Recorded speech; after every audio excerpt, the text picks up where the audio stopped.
મહિલાઓ માટે અખંડ સૌભાગ્ય અને સમૃદ્ધિ આપનારું મધુશ્રાવણી મધુશ્રવા તૃતીયાનું વ્રત શ્રાવણ સુદ ત્રીજ રવિવાર 27 તારીખે મધુશ્રાવણી યા મધુશ્રવા તૃતીયાનું વ્રત કરવાનું છે. આ શિવજીની પૂજા માટેનું વિશેષ પર્વ છે. આ ખાસ કરીને મહિલાઓએ આ વ્રત કરવાનું છે. જે સૌભાગ્યવતી હોય એમને અખંડ સૌભાગ્ય માટે તેમજ દાંપત્ય જીવનમાં પ્રસન્નતા રહે એના માટેનું આ વ્રત છે. તે દિવસે શિવજીની સાથે મા પાર્વતીની પૂજા કરવાની છે. આપણને ખબર છે શિવ પાર્વતીનું તો જોડી એવી કહેવાય કે જેમાં કોઈ દિવસ કોઈ એવા વિખવાદ નથી.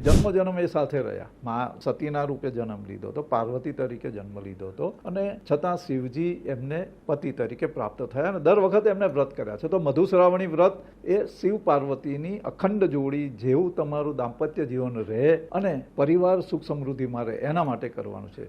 એમાં સૌપ્રથમ તો પહેલાં સવારે શિવજીની પૂજા કરવાની સાથે મા પાર્વતીને સૌભાગ્યના શૃંગાર જે આપણે કહેવાય બધી વસ્તુઓ સૌભાગ્યની તે અર્પણ કરવાની છે. શિવજીને અભિષેક કરવાનો, ઓમ નમઃ શિવાય મંત્ર જાપ કરવાના, ઓમ ઉમા મહેશ્વરાય નમઃ મંત્રનો જાપ કરી શકાય. અને આ પૂજા શિવજીના મંદિરે જઈને શિવાલયમાં જઈને કરીએ. જો ઘરમાં શિવલિંગ હોય, જો શિવાલય ના હોય તો પોતાના ઘરમાં જે શિવલિંગ હોય એમની પણ પૂજા કરવાની.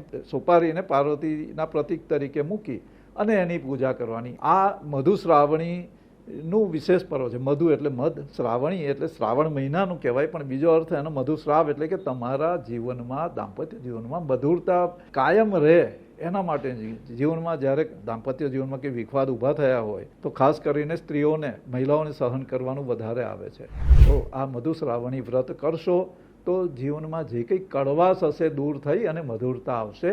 અમારા આશીર્વાદ છે. ધન્યવાદ.